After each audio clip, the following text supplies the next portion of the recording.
Meus irmãos, a paz do Senhor Jesus. Glória a Deus. Pode tomar o seu assento, por favor. Deus seja louvado por esta oportunidade que por mais uma vez Ele tem me dado de estar fazendo menção da sua santa e também gloriosa palavra. A Ele seja dada a honra, a glória e o domínio para todos sempre.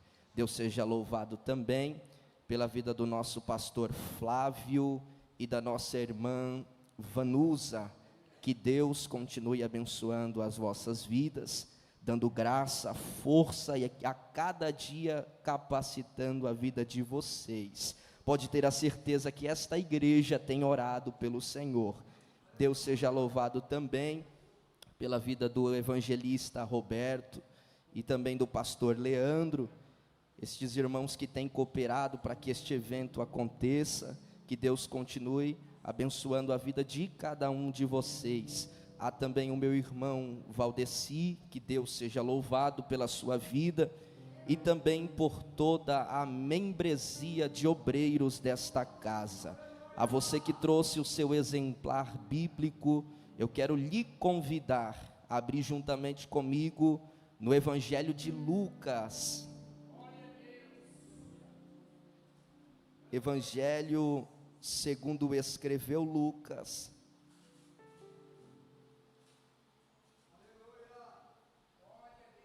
Capítulo de número 13. Glória a Deus. Lucas, capítulo 13.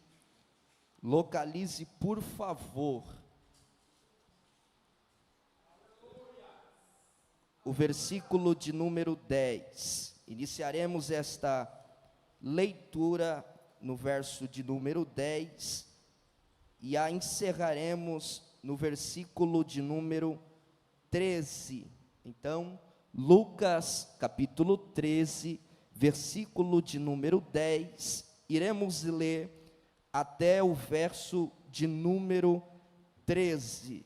A minha tradução diz assim: Ora, ensinava Jesus no sábado, numa das sinagogas, e eis que estava ali uma mulher que tinha um espírito de enfermidade, e havia já 18 anos, e andava curvada, e não podia de modo algum endireitar-se. Vendo-a Jesus, chamou-a e disse-lhe: Mulher, estás livre da tua enfermidade. Impondo-lhes as mãos, ela imediatamente se endireitou e dava glória a Deus. Glória a Deus. Eu quero tomar por tema desta mensagem: antes dos meus olhos verem a Cristo, os olhos dele já me encontrou.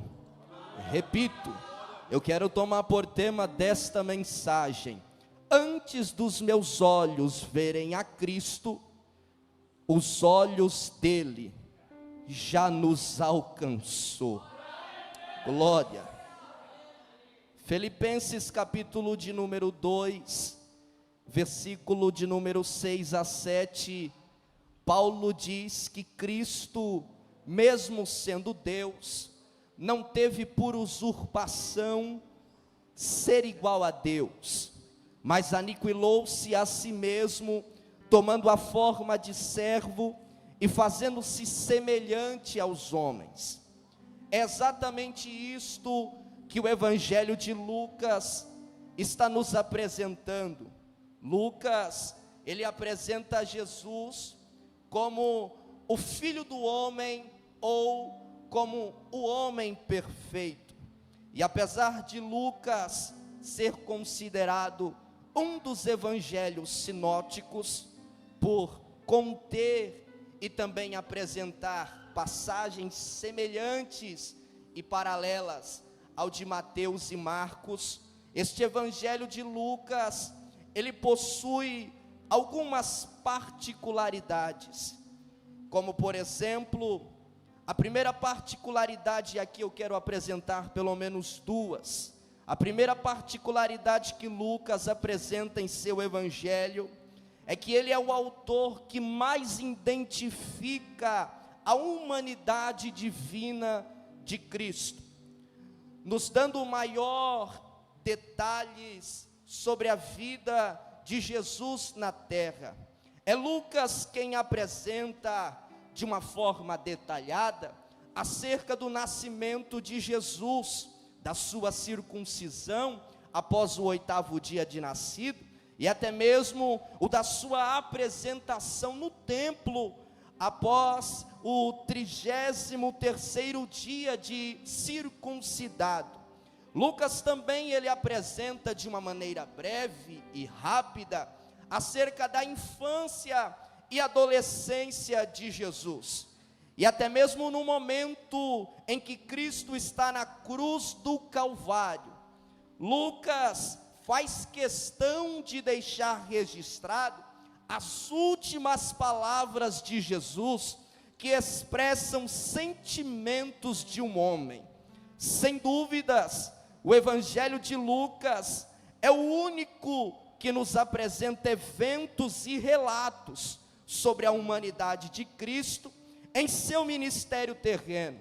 É por esta maneira que um grande comentarista bíblico chamado Wisben, falando sobre o evangelho de Lucas, ele diz que Lucas é o único autor entre os evangelhos a aplicar a humanidade no texto. Lucas é o único autor que consegue, com sua escrita, apresentar Jesus como um homem. Esta é a primeira particularidade do evangelho de Lucas.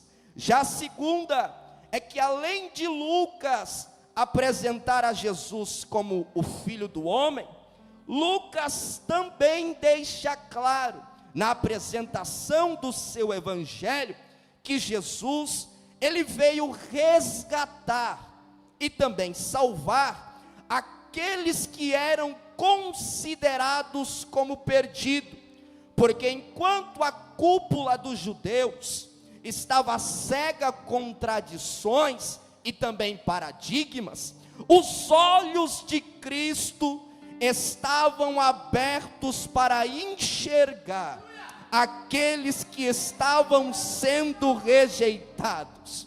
É por esta maneira que o propósito de Lucas em escrever o seu evangelho é direcioná-lo aos gregos ou gentios, porque a finalidade de Lucas é pelo menos duas em apresentar aos gregos ou gentios. Primeiro, ele quer dizer que Jesus não rejeita a ninguém, e segundo, que a salvação de Cristo, ela é universal, ou seja, de uma maneira que serve para todos. Esta é a maneira que o tema do evangelho de Lucas está no seu capítulo 19, versículo de número 10, que diz que o Filho do homem, glória, veio buscar e salvar o que se havia perdido, porque enquanto a cúpula judaica, a religiosidade dos judeus, menosprezava, desprezava, rejeitava muitos, Jesus veio entregar a sua vida por resgates. Para os escribas e os fariseus, era uma ofensa Jesus ensinar aqueles que eram tidos como pecadores. Lembra de Lucas capítulo de número 15, o verso 1 e também o verso 2, quando diz que muitos publicanos e também pecadores chegavam-se até Jesus para ouvir o seu pregar. E o verso 2 diz que muitos dos fariseus e escribas murmuravam entre si, porque para eles, aqueles que guardassem a lei, era chamado dos gente da terra, porque na mente deles, se unir com o impuro, também era fato de se tornar um impuro. Para eles, pregar para alguém que era tido como pecador, era estar se adequando também ao posicionamento de pecador. Só que eu gosto de Jesus, porque Jesus tocava no impuro, e o impuro era purificado. Jesus pregava para o pecador, e o pecador era salvo. Glória a Deus e aleluia. Para os judeus, a religiosidade, aqueles que se unissem com gente da terra, era considerado um também pecador. Só que eu olho para a Bíblia, eu vejo Jesus se unindo a eles com o intuito de pregar, salvar e resgatar a estas vidas. Um fariseu, ele estava proibido até mesmo de se achegar. Ele nunca sequer deveria receber um gentio como hóspede, e nem muito menos entrar em uma hospedagem de um gentio, porque na mente deles, o fato de se unir a um gentio iria deixar eles impuros também. Mas eu gosto da Bíblia, eu gosto de Cristo. Sabe por quê? Porque enquanto a cúpula judaica dizia não pode, não entra, não toca, Jesus estendia a mão para o impuro, curava o enfermo e perdoava o pecador. É Ele mesmo quem diz em Lucas 5, versículo 31 e também o verso de número 32: eu não vim, oh glória, o médico não vai em direção daquele que já está são. Não, o médico vai em direção daquele que está enfermo. Ele conclui o sermão dele dizendo: eu não vim chamar o justo, e sim os pecadores ao arrependimento. Eita! Até mesmo na cruz do Calvário, Lucas, ele quer deixar claro isso, que Jesus veio resgatar e salvar aqueles que eram tidos como perdidos. Quando Cristo está no meio, à direita tem um malfeitor, à esquerda também tem outro. Aí Lucas diz que o malfeitor da direita, ele deixa claro isso, olha para Jesus e diz assim: Senhor, eu não tenho condição nenhuma. Oh Senhor, melhor, Jesus, o Senhor não tem condição nenhuma de estar aqui, mas eu mereço estar, porque eu fiz o que não era lícito de ser feito. Jesus olhando para ele, e o malfeitor diz assim: Senhor, eu quero te pedir apenas uma coisa. Fala, filho. Quando entrares, ó Senhor, no teu paraíso, lembra-te de mim. Aí Jesus decreta dizendo: ainda hoje estarás comigo no paraíso. É por isso que Paulo, mestre de Lucas, ele escreve na carta aos Efésios capítulo 2, versículo de número 14, dizendo que a parede da separação havia sido quebrada. Romanos capítulo de número 11, versículo 17 ao versículo de número 24, Paulo escreve na carta de Roma dizendo: nós éramos como um jambuzeiro bravo. Sabe o que é um jambuzeiro bravo? Uma árvore incapaz de dar fruto.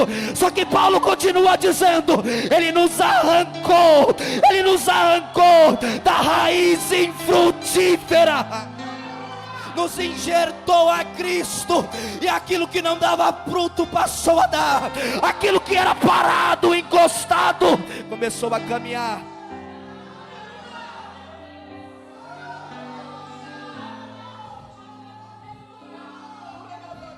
No capítulo 15, o evangelista Lucas, ele escreve pelo menos 3 parábolas.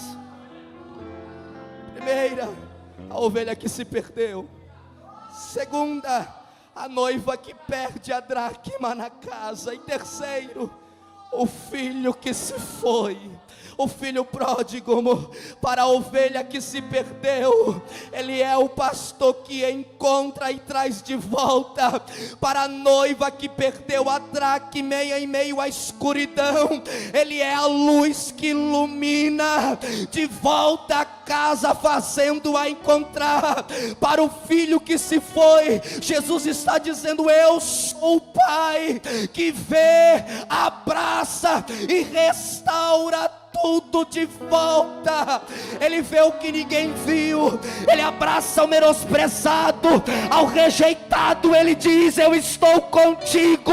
Ele levanta o caído e ainda dá força ao que está fraco. O que os olhos da cúpula judaica não viu, os olhos de Cristo enxergou. Estas são as duas particularidades que eu quero apresentar aqui. Primeiro, Ele é o Filho do homem que Lucas está apresentando. E segundo, Ele veio resgatar, salvar, dar a sua vida por resgate. Porque é exatamente isso que o capítulo 13 de Lucas está nos apresentando. E haja vista que é somente Lucas que faz menção desta passagem. Se você ler o versículo de número 10, você perceberá que Jesus está dentro de uma sinagoga, ensinando em um sábado. E o verso 11 diz que também havia ali uma mulher que tinha um espírito de enfermidade. É bem verdade que um dos hábitos de Cristo, diante do seu ministério terreno, foi frequentar as sinagogas. Se você ler o capítulo 4, versículo de número 16 de Lucas, Lucas é claro quando diz que Jesus tinha o costume de ir às sinagogas. Marcos capítulo 1, versículo 39, e Lucas capítulo de número 4, versículo de número 44, diz que Jesus pregava nas sinagogas. Mateus capítulo de número 9, versículo de número 35, diz que Cristo ia passando por todas as cidades e povoados, ensinando na sinagoga. Ou seja, era um dos hábitos de Jesus frequentar as sinagogas. E falar de sinagoga nos dias de Jesus é estar falando do segundo centro mais importante para um judeu. Porque além do templo em Jerusalém, as sinagogas era de fato uma casa de oração para os judeus. A palavra sinagoga na raiz do hebraico quer dizer casa de reunião.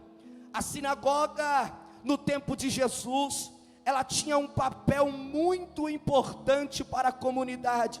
Se você ler sobre os usos e costumes, você verá que a sinagoga era o centro de orientação espiritual do povo judeu. Falando um pouco sobre a sinagoga, nós percebemos que dentro dela, os judeus tinham o costume de orar a Deus, adorar a Deus e estudar as Escrituras. A organização de uma sinagoga, ela funcionava da seguinte forma: os homens ficavam no centro, na nave, e à frente deles ficava uma mesa. Esta mesa ficava próxima aos rolos dos livros Pentateuco, que eram os livros da lei, e também dos livros proféticos. Esta mesa funcionava em uma forma de púlpito, onde eles tinham a oportunidade de apregoar. Já as mulheres e as crianças, se a sinagoga fosse de pequeno porte, elas ficavam ao lado, em uma região de canto. Se a sinagoga fosse de uma grande estrutura, a história diz que eles faziam uma forma de galeria ao lado da sinagoga, para colocar as crianças e as mulheres. Ou seja, então podemos entender que as sinagogas, elas funcionavam como uma espécie de culto para o povo judeu. Em algumas sinagogas tinha um grupo de 10 anciãos, onde a tarefa deles era de supervisionar o funcionamento de como ocorreria dentro da sinagoga. Eles também selecionavam pessoas para fazer algumas atividades à parte, como por exemplo, dar ensinamento para as crianças. Toda a sinagoga, ela possuía um homem que levava um título de chefe ou príncipe da sinagoga, e a função deste homem era manter a ordem nos cultos e qualquer outro tipo de reunião que estivesse dentro da sinagoga. O chefe da sinagoga também, ele tinha um papel de designar quem faria a leitura das escrituras e também quem iria dirigir as orações. Vale ressaltar aqui também nesta noite que o príncipe da sinagoga, ele tinha uma ordem, como uma liturgia e como um ato de costume naquele tempo, que para todo visitante que adentrasse em uma sinagoga, este chefe ou príncipe da sinagoga, ele teria a obrigação, ou pelo menos como um ato de liturgia, de dar a oportunidade para aquele que entrasse, visitasse a sinagoga. Ou seja, qual é o cenário do capítulo de número 13, quando Lucas diz no versículo de número 10, ele diz assim: Jesus está ensinando em uma das sinagogas no sábado. Por que Jesus está ensinando? A ordem é certa. O chefe da sinagoga deu a oportunidade para ele falar, porque ele era um visitante. Lembra do que Mateus diz, quando ele visitava os vilarejos, as aldeias, a cidade? Mateus diz que Jesus ia visitando a sinagoga. De fato, não sabemos qual é a geografia de Jesus. Alguns dizem que ele está em uma região por perto de Pérea, em caminho da Judeia. A geografia ninguém sabe, mas o que sabemos é que Jesus visitou uma sinagoga, e se ele visitou, o chefe, por liturgia do culto, por uma obrigação ou por um costume, deu a oportunidade para Jesus falar. Guarde isso daqui. Só que Lucas começa a narrativa falando também que além de Jesus estar ensinando, ele diz que tinha uma mulher que estava dentro da sinagoga. Qual é a localidade dessa mulher? No canto, na galeria, lá no cantinho dela. E Lucas começa a narrativa dizendo: ela estava enferma, e pelo fato dele ser médico, ele começa a dar detalhe da enfermidade dela. Aí Lucas diz assim: ela tinha um espírito de enfermidade. O que ela carregava também era de uma ordem espiritual. Ela andava encurvada por volta de 18 anos, a ponto de não poder endireitar-se. Ou seja, esta mulher, ela possuía uma coluna torta. Oh, a cabeça daquela mulher estava presa aos pés. Aquela mulher vivia uma vida olhando para o chão. Esta mulher havia perdido o estado original da sua coluna. Leon Morris, um grande comentarista do Novo Testamento, ele diz que a enfermidade desta mulher era tão cruel que os ossos da sua coluna foram fundidos a uma massa rígida do seu corpo. O príncipe dos pregadores, chamado Spurgeon, falando sobre esta mulher, ele diz assim: olha, eu tenho uma coisa para dizer. Esta mulher vivia uma enfermidade não somente de ordem física, como também espiritual. É por esta maneira que no verso 10, o próprio Cristo anuncia dizendo: esta daí vivia cativa, presa por Satanás. Satanás prendia esta mulher. Olha a ordem da história que Lucas está nos contando.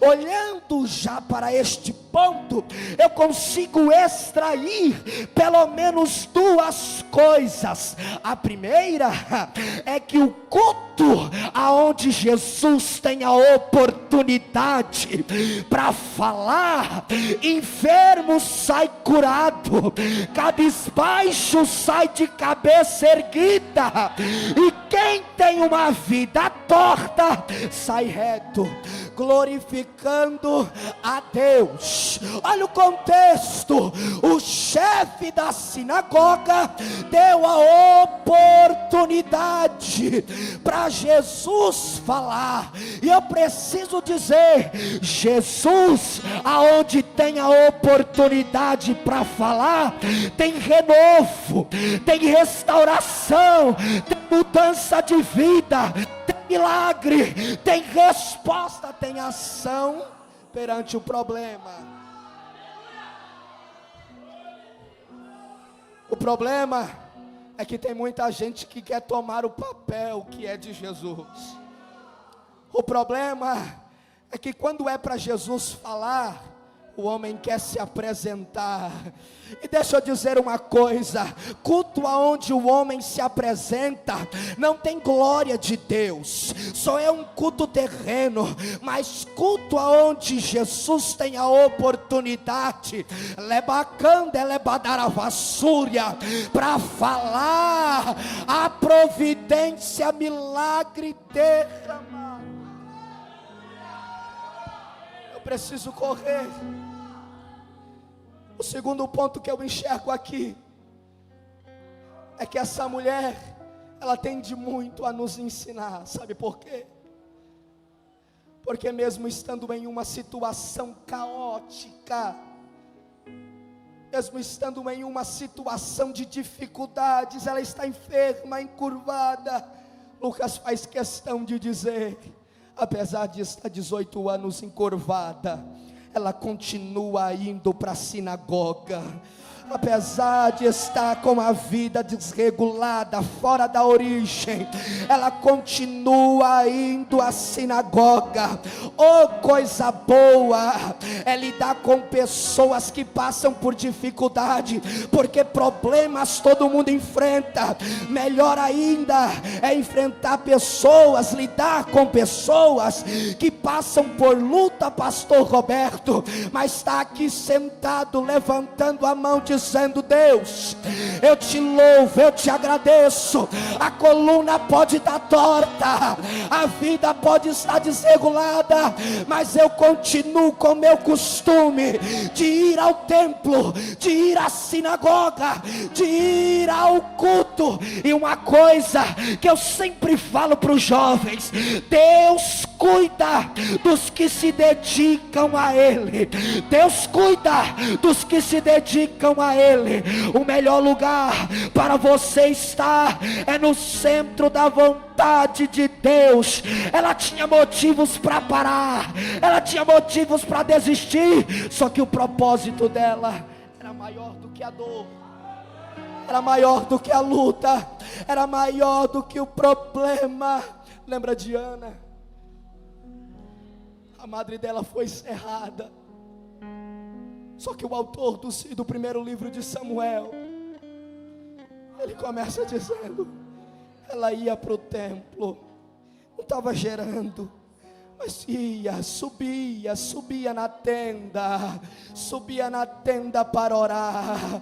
Aí Deus olhou do alto céu e disse: porque você permaneceu, mesmo quando era para você parar, quando você insistiu, mesmo quando era para você desistir.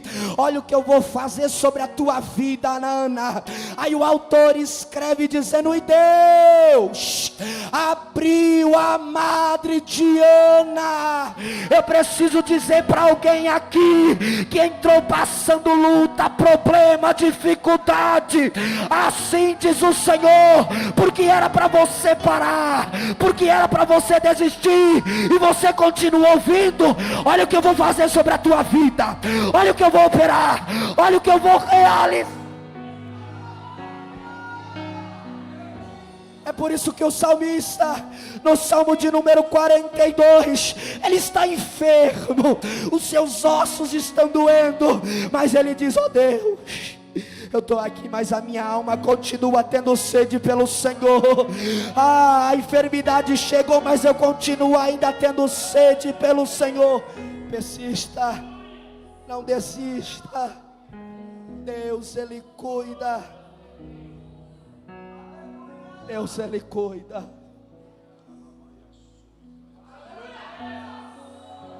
Olha algo que veio aqui. Deixa eu te contar uma coisa. Este evangelho de Lucas, vale lembrar a vocês, que Lucas passou por um período pelo menos de 2 anos antes de escrevê-lo, recebendo testemunhas, recebendo pessoas que tiveram contato com Jesus e também tiveram a maravilha de receber uma obra milagrosa. Aí me permita conjecturar aqui nessa noite. Eu sei que não está no texto e também a história nos diz, mas me permita conjecturar. Parece que eu vejo Lucas escrevendo o evangelho quando uma mulher se apresenta para ele. Ela diz assim: Lucas, deixa eu falar um pouco da minha história que eu vivi com ele. Eu andava torta, encurvada, estava indo para o culto comum, eu achava que era mais um culto qualquer, que era mais um dia comum. Ô Lucas, deixa eu conjecturar. Aí ela diz assim: Lucas, até que um visitante entrou na sinagoga. Eu nunca tinha visto ele, mas parecia que ele me conhecia. Ele me olhava de um jeito que ninguém olhou. Ele olhou para mim e disse: vem pro meio, filha, seja liberta da tua enfermidade.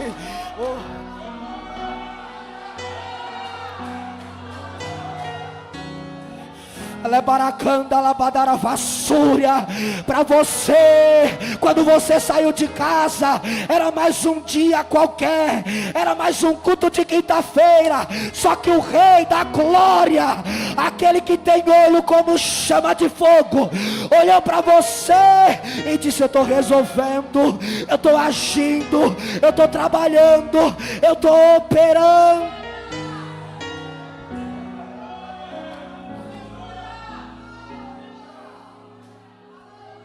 Tenho 3 minutos. Esse milagre, ele acontece pelo menos em 3 níveis.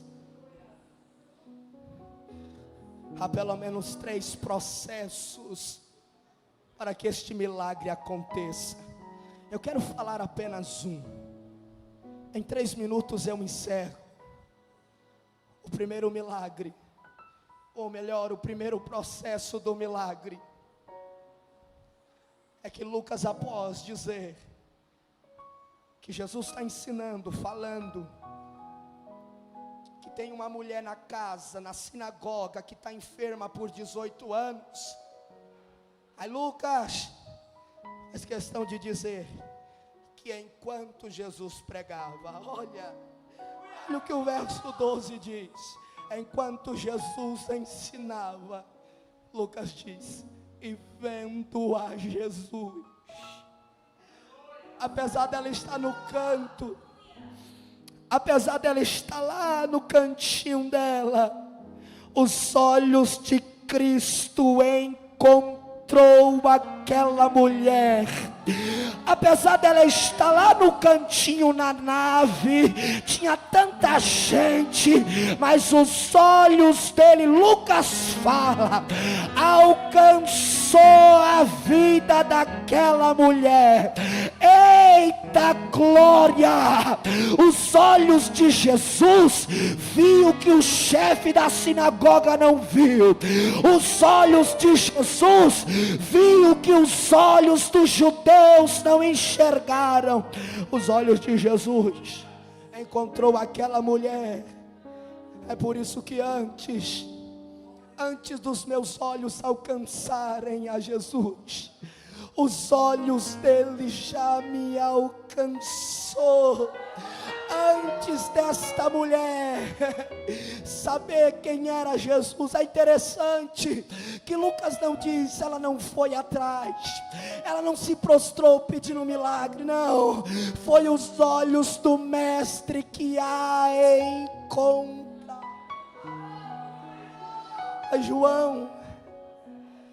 João após Cristo ressurreto, ir ao céu, João tem uma visão. Apocalipse 1, versículo de número 14, João diz assim, eu vi ele, e os olhos dele era como chama de fogo. Hebreus capítulo de número 4, versículo de número 13, o autor disse, não há criatura alguma encoberta diante dele, ante todas as coisas estão nuas e patente aos olhos daquele com quem temos de tratar. É por isso que o salmista, no Salmo 33, versículo de número 18, ele diz, eis que os olhos do Senhor estão sobre os que os temem. Salomão mesmo disse em Provérbios 15, verso 3, os olhos do Senhor estão em todos os lugares, contemplando os maus e os bons. Os olhos do Senhor têm te visto, os olhos do Rei da Glória já te alcançou. O salmista no Salmo de número 121, ele mesmo diz, elevo os meus olhos para o monte. Só que quando ele eleva os olhos para o monte, ele já enxerga alguém que está olhando para ele há muito tempo. Ele diz, eu elevo, eu enxergo aquele que é o meu socorro, e também entendo, ele não tosqueneja, ele não dorme. Foi ele que viu Jonas no fundo de um porão, foi ele que viu José dentro de um cárcere e disse, José, vou realizar o teu sonho. Foi ele que viu Elias debaixo de um pé de zimbro, dizendo, Deus, eu quero morrer, me dá a morte. Aí ele olhou para Elias e disse, não vou te dar a morte, estou te vendo nesse deserto, estou te vendo nessa peleja, eu estou te dando pão, eu estou te dando água. Foi ele quem viu Daniel no meio de uma cova de leões e disse, leão, vocês vão ter que dormir. Foi ele que viu Asaf no Salmo 73, quando pensou em parar, Deus disse: não vai. Estou enchendo o teu coração de ânimo. Olha o meu coração, como vai ser cheio de ânimo, Asaf. Os olhos dele te alcançou. Os olhos dele te alcançou. Antes dos teus olhos alcançarem o Rei da Glória, os olhos de Jesus já te viu. Curva a sua cabeça. Deus, aqui está o teu povo e também a tua igreja. Ela é mandaracanda, ela é badaravassúria, Enei comundúbia céu e a mandaraia, uribicalabadaravassúria cantorrécia. Tem pessoas que entraram aqui, Deus, só o Senhor sabe a condição que ela se encontra, que o teu servo se encontra. Os nossos olhos enxergam o que está no exterior, mas os teus olhos, meu Deus, enxergam além, além, além. Davi mesmo disse: Pai, se ele for ao mais profundo lugar, os teus olhos alcançam ele. Se ele subir ao mais alto monte, os teus olhos também enxergam ele. Aliás, foi o Senhor quem viu ele no meio de um pasto, e eu sei que os teus olhos estão atentos a ver a tua igreja. E a minha petição neste momento é: ó Pai, guarda o teu povo, guarda a tua igreja, dando força, dando graça. Faz a tua obra, faz com que teu nome seja glorificado através da tua filha, em o nome de Jesus, ó Deus. Este é o meu pedido e assim eu já te agradeço, em o nome de Jesus.